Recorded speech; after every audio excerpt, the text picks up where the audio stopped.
여자가 이르되 메시아 곧 그리스도라 하는 이가 오실 줄을 내가 아노니 그가 오시면 모든 것을 우리에게 알려 주시리이다.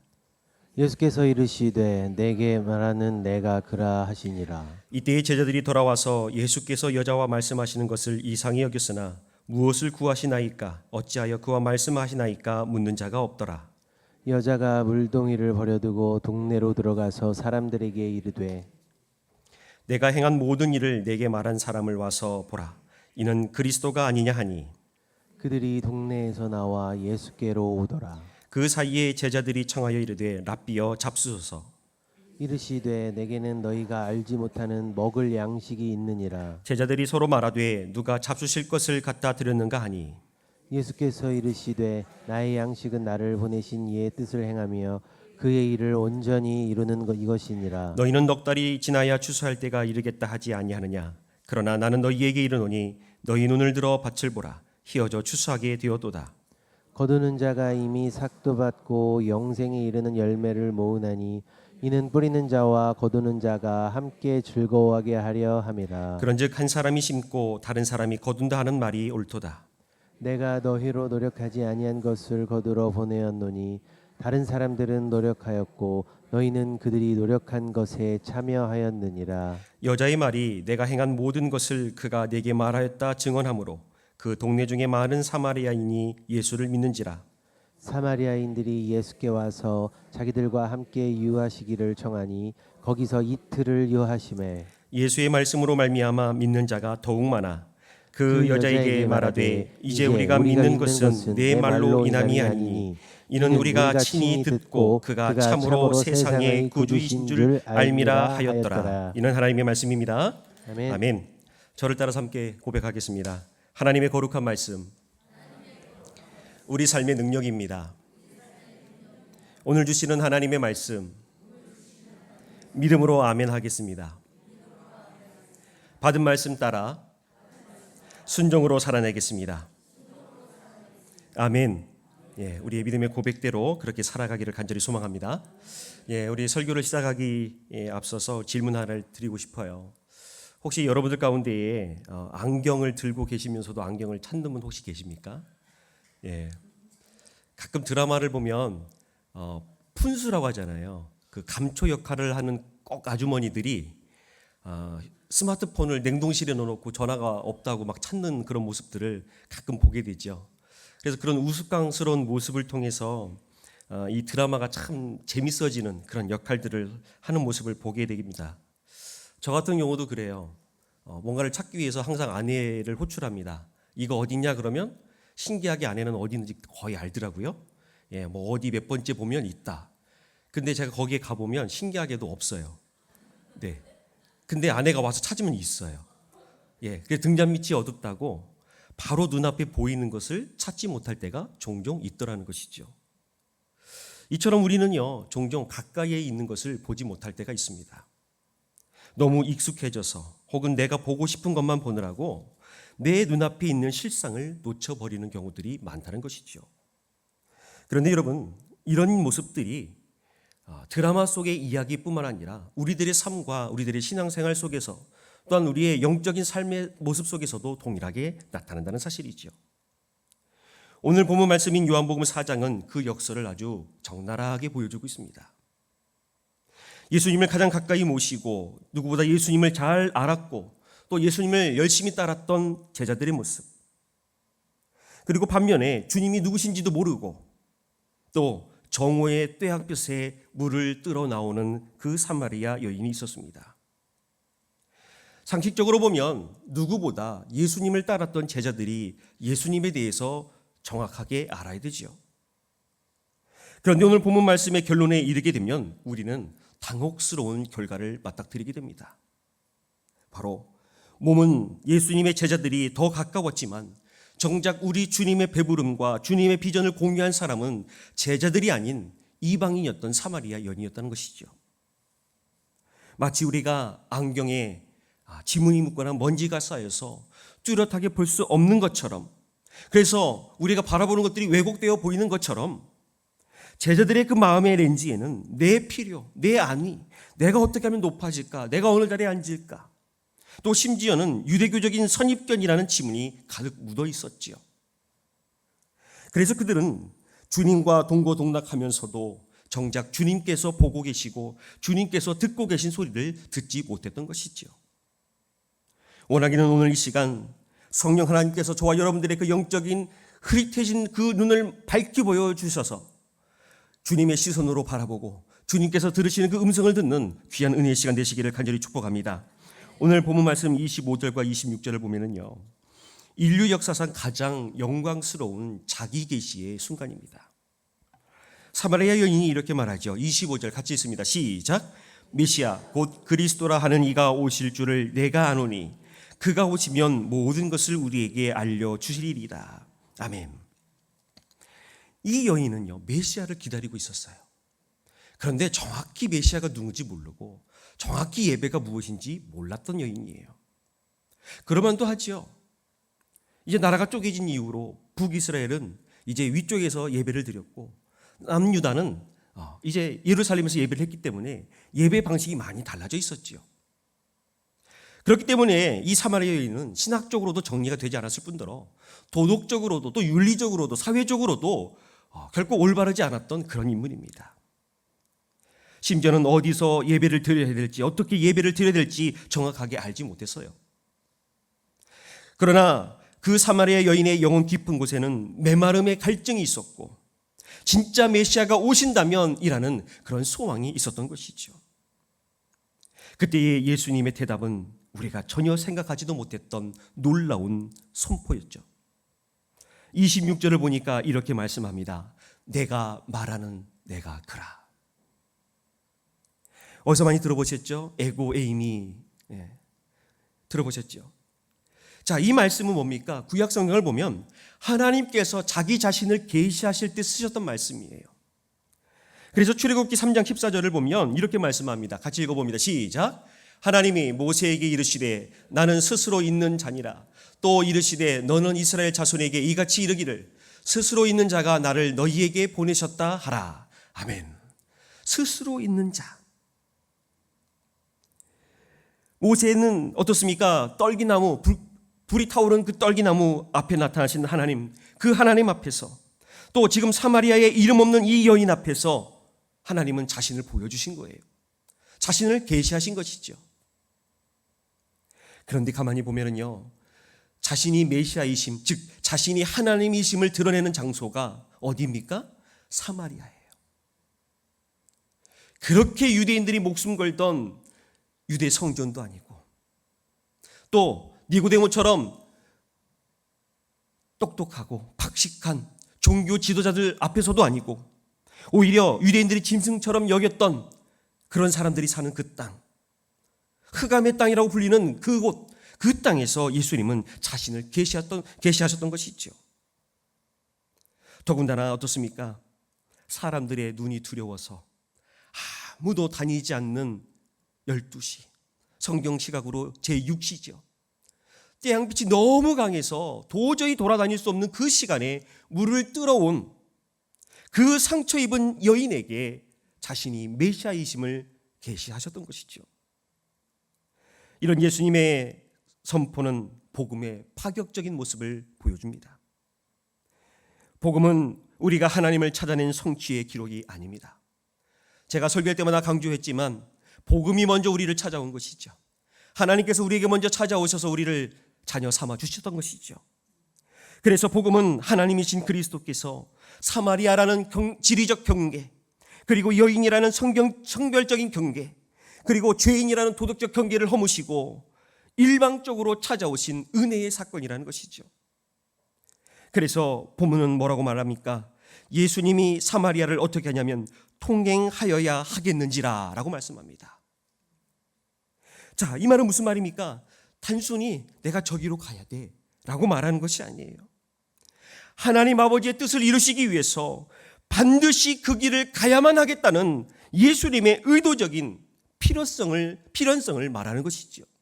즉 누가 반대하더라도 누가 막더라도 반드시 그 길을 가겠다는, 다시 말하면 반드시 생명을 구원하시겠다는 하나님의 확고한 구원의 의지라는 사실이죠. 그런데 여러분, 이 거룩한 에고 에임이 내가 말하는 데가 크라. 이 선포 앞에서 우리는 겸허히 내 자신을 바라봐야 될 줄 믿습니다. 온 우주의 주인이신 우리 주님께서 친히 사마리아의 이름 없는 그 여인에게 찾아와서 자신을 드러내셨다면 오늘 우리는 과연 누구를 향해 복음의 경계선을 긋고 있는지 한번 되돌아봐야 됩니다. 우리는 너무나도 쉽게 우리만의 잣대로 복음의 밭을 재단합니다. 마치 토목을 하는 사람이 땅을 측량해서 땅을 재듯이 복음의 경계를 우리 스스로가 짓고 말아요. 저 사람은 멀었어. 저 사람은 인성이 쓰레기야. 저 사람은 삶 형편없어서 어떻게 예수를 믿을지 모르겠어. 우리는 그렇게 판단하고 그렇게 생각하면서 복음의 경계를 나름대로 짓고 있어요. 그래서 하나님의 은혜가 머물 곳을 우리가 결정하려고 하지요. 이는 단순히 판단하는 그것을 뛰어넘는 월권행입니다. 다시 말하면 유대인들이 사마리아를 피해서 돌아가려고 했던 것처럼 피곤하고 복잡한 영혼들을 외면하고 싶어하는 영적 나태함의 실상이라는 것이죠. 좀 더 쉽게 얘기하면 교회 안에 들어온 자는 거룩해 보여야 되고 뭔가 있어 보여야 되고 깔끔해 보여야 되는 거예요. 술 냄새나고 냄새나는 사람이 들어오면 인상을 찌푸리고 나가라고 내쫓아요. 그런데 교회라는 곳이 어떤 사람들이 오는 곳입니까? 깨끗하고 거룩한 사람들이 오는 것이 아니에요. 죄인 중에 괴수들이 오는 곳이 교회라는 곳인데 우리가 거룩한 척, 우리가 거룩한 줄 알고 그들 오기를 거부하죠. 하지만 오늘 주님은 오늘 말씀을 통해서 우리의 그 편협한 시선을 부끄럽게 만드신다는 사실을 기억할 수 있길 간절히 바랍니다. 동시에 이 말씀은요, 우리 자신을 향한 정죄의 사슬을 끊어내는 하나님의 위로의 선포이기도 하지요. 왜냐하면 타인을 판단하는 그 잣대가 누구에게 돌아옵니까? 나에게도 돌아오는 거예요. 그래서 우리에게 영적 무기력함과 우리에게 좌절감을 줄 수밖에 없지만 스스로 가망 없다고 포기하는 인생, 떼학빛이 내어지는 12시에 물을 뜨러오는 이 여인, 그런 인생들에게 뭐라고 말씀하십니까? 네가 찾던 메시아야 라고 여전히 말씀하고 계시기 때문인 줄 믿습니다. 주님은요, 사마리아 여인의 과거를 모르시는 것이 아니에요. 그녀가 5 남편이 있었고 지금 또한 6번째 남편이 있는 것도 알고 계셨어요. 그녀의 삶이 얼마나 뒤엉켜 있고 얼마나 곤고했을지 주님께서 아셨지요. 그런 그녀를 만나기 위해서 주님은 어떻게 하셨습니까? 꺼려하는 그 사마리아 땅, 뜨거운 태양빛을 뚫고 그곳에 이르셨어요. 이것이 바로 죄인을 향한 하나님의 주권적인 열심이라는 사실이지요. 그렇기 때문에 낮은 자리로 찾아오시는 그 주님의 은혜 앞에 우리는 어떻게 해야 됩니까? 우리의 자존심, 스스로를 향한 그 절망, 그 모든 것들을 내려놓아야 될 줄 믿습니다. 왜냐하면요, 주님은 가장 낮은 곳에서 가장 찬란한 빛을 드러내시기 때문인 줄 믿습니다. 그래서 우리는 실패할 수밖에 없는 자리라고 절망하고 우리는 이제 소망이 없다고 절망하는 자리를 할지라도, 나는 버려진 존재라고 할지라도 주님은 뭐라고 말씀하십니까? 아니야, 나는 거기에서 너를 반드시 만나야 할 자리야 라고 우리를 불러주신다는 사실을 기억할 수 있길 간절히 바랍니다. 이제 시간이 흘렀어요. 말씀을 보니까 점심을 구하러 갔던 제자들이 이제 하나둘씩 돌아오게 됩니다. 그런데 예수님의 제자들은 사마리아 여인과 대화하시는 예수님의 모습을 보고 깜짝 놀랍니다. 그럴 만도 하지요.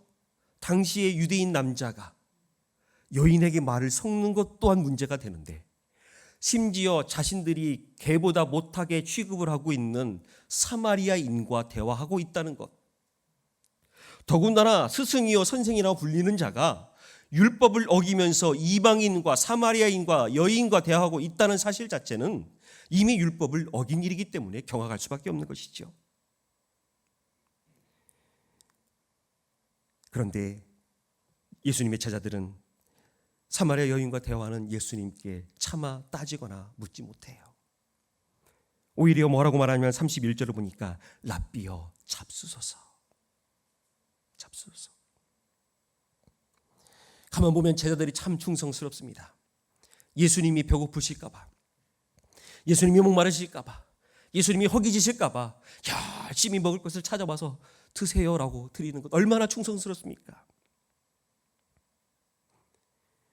그런데 예수님의 반응이 제자들을 더욱더 당혹스럽게 말합니다. 우리 밑에 있는 말씀 한번 같이 읽어볼까요? 시작. 내게는 너희가 알지 못하는 먹을 양식이 있느니라. 아멘. 제자들은 자기들끼리 수근수근거려요. 아니, 누가 예수님께 먹을 걸 갖다 드렸지? 나는 방금 먹을 걸 가져왔는데 누가 드린 거야? 수근수근거리기 시작하죠. 제자들은 동네에 들어가서 예수님께 드릴 음식을 구하는 것은 성공했어요. 그러나 자신들의 눈앞에서 일어나고 있는 한 영혼의 회복과 하나님 나라의 도래는 바라보지 못하고 있었어요. 그들의 시선은 여전히 어디 있었습니까? 물리적인 빵, 일용할 양식에 머물러 있었던 것이죠. 이때 주님은 오늘 말씀을 통해서 제자도의 핵심을 관통하는 말씀을 하십니다. 우리 말씀 한번 같이 읽어보겠습니다. 34절 말씀. 34절 말씀. 자, 안 나오면 우리 성경 보면서 한번 읽겠습니다. 시작. 예수께서 이르시되 나의 양식은 나를 보내신 이의 뜻을 따라 행하며 그의 일을 온전히 이루는 이것이니라. 아멘. 자, 여기서 양식에 해당하는 단어는요, 단순히 우리 몸에 공급하는 영양소를 가리키는 것이 아니에요. 물론 영양소를 말하기도 하지만 본질적인 의미는 우리를 존재하게 하고 또 우리를 지탱하게 하는 근원적인 힘, 파워를 말하는 거예요. 그렇기에 예수님께서는 하나님의 뜻을 행하고 완성하는 것 자체가 자신의 배고픔을 잊게 할 만큼의 강력한 영적인 만족이자 거대한 잔치라는 사실이지요. 이 특별한 양식은 어떻습니까? 고난의 한복판에서 하나님의 말씀을 붙들었던 욥의 고백을 떠올리게 합니다. 욥기 23장 1절을 보면 이렇게 고백하고 있어요. 같이 읽어봅니다. 시작. 내가 그의 입술의 명령을 어기지 아니하고 정한 음식보다 그의 입의 말씀을 귀히 여겼도다. 아멘. 욥에게 하나님의 말씀이 가장 귀한 양식이었던 거예요. 마찬가지로 예수님께서도 사마리아 여인과 같은 영적인 소외자들을 찾고 그들이 구원받는 것이 예수님께서 이 땅 가운데 오신 이유고, 또한 예수님께서 가장 기뻐하시고 예수님의 배를 가장 배부르게 하는 양식이었던 것이지요. 우리 욥을 잘 알고 있습니다. 욥은 어떤 사람입니까? 당대의 의인이었고 정말 하나님 앞에 조금이라도 죄를 지을까 봐, 자녀들까지도 죄를 지을까 봐 열심히 회개하는 그런 사람이었습니다. 그런데 어느 한순간 자신의 재산이 다 날아가 버리고 자신의 자녀들도 다 죽게 돼버리죠. 심지어 건강까지 악화가 되고는 맙니다. 모든 것을 잃어버린 처절한 그 결핍의 자리에서 뭐라고 고백해요? 내가 그의 입술의 명령을 어기지 아니하고 정한 음식보다 그의 말씀을 귀히 여긴다. 인간의 생명을 지탱하게 만드는 기초적인 그 음식보다 하나님의 말씀을 귀하게 여기는 것, 가능한 일이겠습니까? 제가 전에도 그런 말씀 드린 적이 있는 것 같은데 3일을 굶으면 배가 고프죠. 그렇죠? 일주일 금식기도 해도 배가 고프죠. 20일 금식기도 해보셨습니까? 배고프죠. 40일 해보셨습니까? 더 배고프죠. 하루가 됐든 한 끼가 됐든 어쨌든 밥을 먹지 않으면 배고파요. 그런데 우리가 내 필요를 채우고 나를 살게 하는 음식보다 하나님의 말씀이 더 중하다, 더 귀하다라고 고백하는 것 쉬운 고백일까요? 그렇지 않아요. 오늘날의 현대 그리스도인들은 어떻습니까? 열심히 신앙생활하고 열심히 하나님을 섬기는 것 같지만 안을 들여다보면 영적인 갈급함에 허덕거리는 모습들을 너무나도 많이 찾아볼 수가 있어요. 왜냐하면 우리는 세상의 떡, 다시 말하면 돈과 성공을 구하는 일에는 누구보다 열심을 내지만 우리의 영혼은 늘 목마른 이유, 그 이유는 바로 욥과 같이 또한 예수님처럼 영원한 것을, 즉 하나님의 말씀을 양식으로 삼고 잊지 않기 때문이라는 것이죠. 그래서 먹어도 마셔도 그 목마른 바닷물처럼 아무리 우리가 하나님의 말씀을 먹는다 생각할지라도 진정한 하나님의 말씀을 먹지 못하기 때문에 아무리 예배를 드리고 아무리 찬양을 하고 아무리 기도를 해도 영적인 갈급함을 해소할 수가 없는 것이죠. 그렇기 때문에 욥에게 있어서 하나님의 말씀은 단순한 지식이 아니라 죽음의 문턱에서 자신을 지탱하는 본질적인 생명의 양식이었던 것이죠. 그리고 세상의 모든 떡이 우리를 배신하고 우리로 하여금 넘어지게 만들 때에 주님은 우리를 위한 영원한 생명의 떡이 되어 주셨다는 사실을 기억할 수 있길 간절히 바랍니다. 그렇기 때문에요, 제자로서 살아가는 저와 여러분들의 삶은 우리를 소진시키고 우리의 진을 빼는 그런 제자로서의 삶이 아니라 오히려 우리의 영혼이 주님으로 말미암아 배부르게 되는 가장 풍성한 식탁임을 기억해야 될 줄 믿습니다.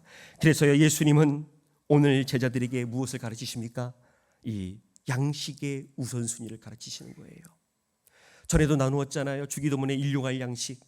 우리가 먼저 구해야 될 것은 이 땅 가운데 먹는 빵이 아니라 하나님께서 공급하시는 신령한 빵, 그것이 먼저 우리가 간구해야 되는 것이죠. 마찬가지로 예수님도 오늘 말씀을 통해서 참된 양식이 무엇인가 말씀해 주고 계신 거예요. 그런데 오늘 본문 말씀을 보면 어떻습니까? 예수님의 제자들은 우리 주님의 육신의 배고픔을 해결할 빵을 가져왔어요. 그런데 예수님은 방금 전 한 영혼이 살아나는 현장을 보시면서 영적인 배부름을 경험하셨어요.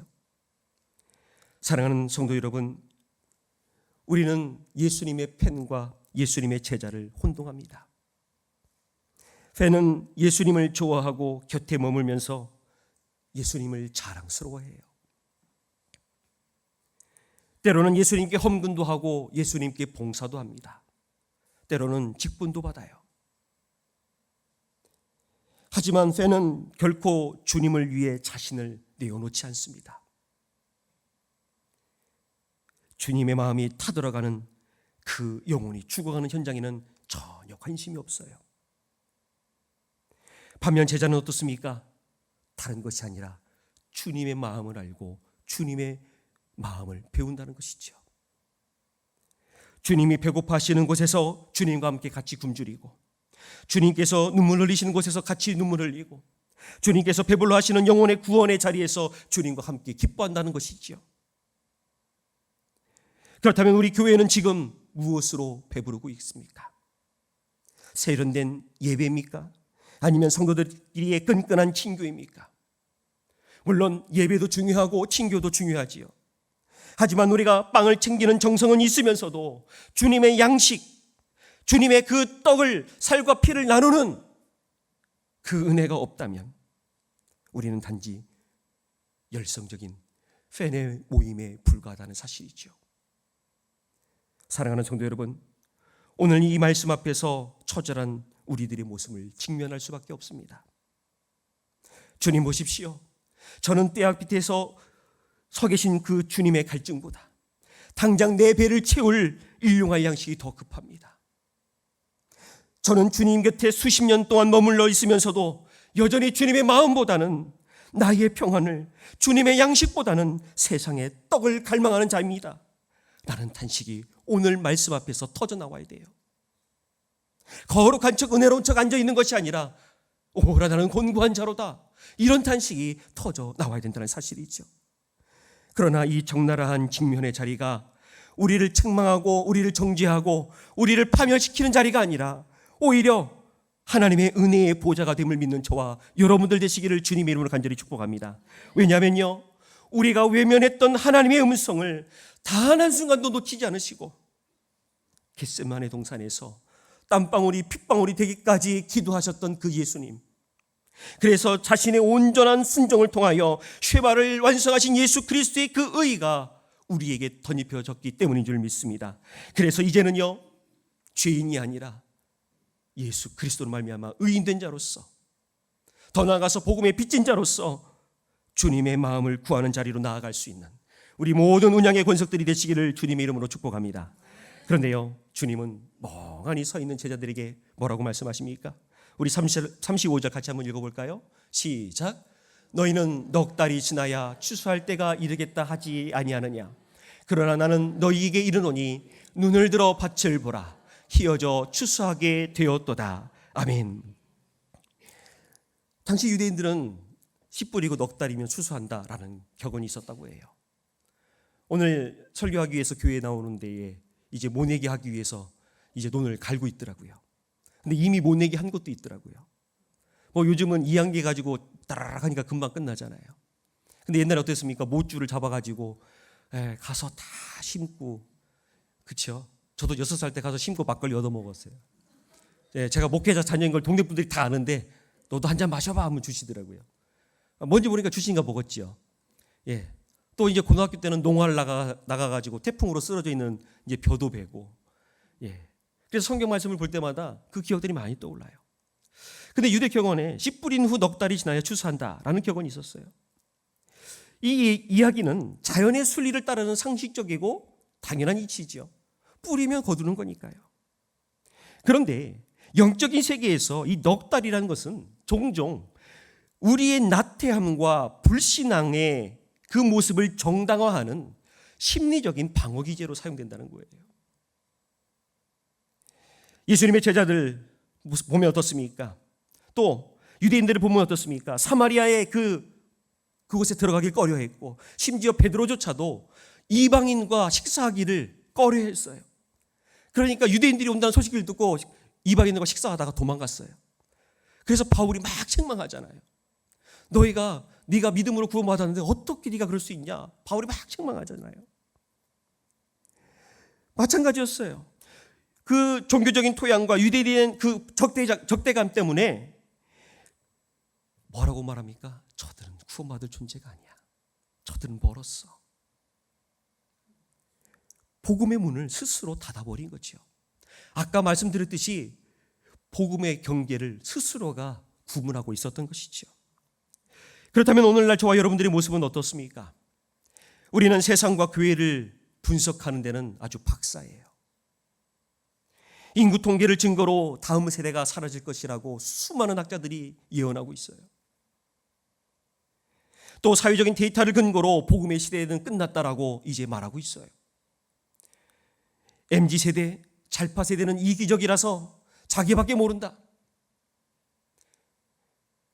복음의 씨앗을 뿌려도 그들에게 심기지 않는다라고 불평하는 사람들이 많아져요. 미디어가 너무 강해서 이제 복음이 필요가 없어진 시대가 왔다, 이렇게 이야기도 합니다. 심지어는 전도의 문이 닫혀 이제 전도하기가 너무 어렵다, 이제 불가능하다라고 회의론적으로 말씀하시는 분들도 계십니다. 그렇게 고상한 지식의 언어로 넉 달이라는 합리적인 핑계를 계속 우리는 하고 있는 것이죠. 하지만 이 똑똑한 분석들의 처절한 실체는 무엇입니까? 그것은 추수하지 않는 나를 정당하기 위한 방어예요. 그리고 또한 지금 이 순간에도 살아 역사하시는 하나님의 주권을 철저히 배제하고 외면하는 영적인 불신앙이라는 사실이죠. 하지만 주님은 우리가 분석하고 판단하고 그렇게 하기 이전에 먼저 눈을 들라고 말씀하고 계세요. 뭐 하라고요? 눈을 들라. 눈을 들라. 다시 말하면 세상을 풀기 힘든 문제가 있는 곳, 더 이상 희망이 없는 곳, 복음의 영향력이 미치지 못하는 곳, 그런 것으로 보는 것이 아니라 이미 주님께서 물과 피를 다 흘리심을 통하여 일구어 놓으신 추수할 밭으로 보라고 말씀하시는 것이지요. 그렇다면 주님께서 말씀하시는 희어진 밭은 과연 어디일까? 오늘 본 말씀을 보면 바로 사마리아 여인의 증언을 듣고 예수님께로 몰려 나오는 사마리아인들이었어요. 예수님의 제자들은 그들을 피해야 할 불편한 이방인으로 보았지만 우리 주님은 어떻게 보셨습니까? 추수할 알곡, 이미 준비된 알곡으로 보셨다는 것이죠.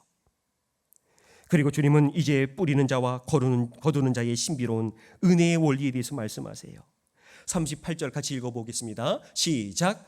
내가 너희를 노력하지 않은 것을 거두러 보냈노니 다른 이들은 노력하였고 너희는 그들의 수고에 참여하였느니라. 아멘. 복음의 밭에는요, 어떻습니까?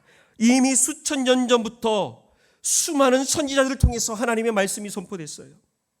또한 보이지 않는 골방에서 이름 없이 눈물 흘리며 기도하는 그 믿음의 선진들의 기도가 있었어요. 무엇보다도 자신의 생명을 내어주면서 영원히 마르지 않는 생수를 내어주신 예수 그리스도의 십자가의 사랑이 이미 그 밭을 적시고 있었다는 것이지요. 그렇기 때문에 그 추수의 현장은 결코 혼자 서는 자리가 아니에요. 우리가 무언가를 해서 얻을 수 있는 자리가 아니고, 또한 어떤 자리입니까? 우리는 결코 그 추수의 주체가 아니라는 것이에요. 우리는 이미 앞서 일하고 계신 하나님의 역사에 참여하는 영광스러운 동역자라는 사실을 기억할 수 있길 간절히 바랍니다. 아멘. 동역자. 내가 주인공이 아니라 동역자. 따라서 저와 여러분들의 사명은 내 힘과 내 방식과 내 경험으로 누군가를 변화시키려고 하는 것이 아니라 살아계신 그 하나님의 추수의 역사에 기쁨으로 동참하는 그 천국 잔치임을 기억할 수 있기를 간절히 소망합니다. 그런데요, 이 여인은 뭐라고 말합니까? 예수님을 만난 것을 그치지 않고 가서 와서 보라고 그들을 초청해요. 그래서 41절을 보면 뭐라고 말씀합니까? 예수의 말씀으로 말미암아 믿는 자가 더욱 많아졌다. 그런데 더 놀라운 것은요, 이 사마리아인들의 반응이에요.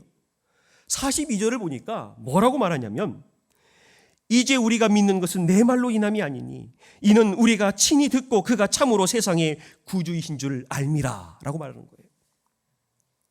이것이 제자된 우리가 지향해야 될 전도의 끝이고 교회의 궁극적인 사명인 줄 믿습니다. 사마리아 여인은요, 다리 역할을, 즉 브리지 역할을 한 거예요. 하지만 이 사마리아 여인은요, 자신에게 사람을 묶어두지 않았어요. 오히려 사람들을 예수님의 말씀 앞으로 데려갔어요. 결국 사마리아 사람들은 타인의 간증이라는 간접 신앙을 넘어서서 이제 자신의 입술을 통하여 예수는 그리스도라 고백하는 직접 신앙에 이르게 되었다는 것이죠. 오늘날 우리 교회가 회복해야 될 사명의 자리가 바로 여기 있습니다. 우리는 많은 사람들을 어떤 프로그램이나 어떤 행사에 참여시키기 위해서 부단한 노력을 하게 되죠. 혹은 목회자의 화려한 언변이나 어떤 성도의 놀라운 간증에 의존하게 만듭니다.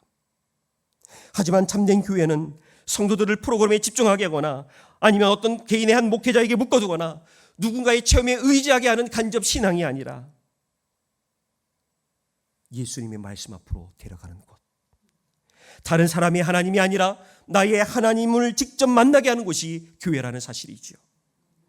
그리고 타인의 은혜를 구경하며 박수치는 관중이 아니라 직접 주님의 음성을 듣고 주님과 대화하고 주님은 참으로 나의 구주이십니다라고 고백하는, 자기 입으로 신앙을 고백하는 신앙의 주체자로 세우는 곳, 그것이 바로 이 시대의 수가성으로 세워진 우리 운양교회의 사명인 줄 믿습니다. 말씀을 정리하죠. 오늘 본문 말씀 속에는 세 종류의 배부름이 나옵니다. 하나는 제자들이 제때 예수님께 갖다 드린 점심으로 예수님을 배부르게 하려고 했죠. 또 하나는 사마리아 여인은 영원히 목마르지 않는 생수로 배가 불렀어요. 그리고 예수님은 하나님의 일을 완수하는 영혼의 추수로 말미암아 배불러 하셨어요. 그래서 오늘 주님께서는 저와 여러분들에게 물어보십니다. 너는 나의 팬이냐 아니면 나의 제자냐? 너는 여전히 물동이를 쥐고 있느냐 아니면 물동이를 내려놓고 나를 전하는 메신저가 되었느냐? 주님은 저와 여러분들을 관중석에서 구경하는 팬으로 부르신 것이 아니라 주님은 우리를 떼역볕이 내리쬐는 그 추수의 밭으로 들어가 추수하게 만드는 제자로 부르셨다는 사실을 기억할 수 있길 간절히 축복합니다. 그래서 직분이 나를 제자를 만드는 것이 아니라, 경험이 나를 예수님의 제자로 만드는 것이 아니라 주님의 그 시선이 머무는 곳, 그것이 우리로 하여금 제자의 사명을 감당하게 한다는 사실을 기억할 수 있길 간절히 소망합니다. 그래서 이번 한 주간 우리 손에 든 그 낡은 물동이를 내려놓고 나의 고집과 나의 염려, 나의 선입견을 내어놓고 하나님께서 추수하실 그 밭을 바라다 볼 수 있는 저와 여러분들 되시기를 주님 이름으로 간절히 축복합니다.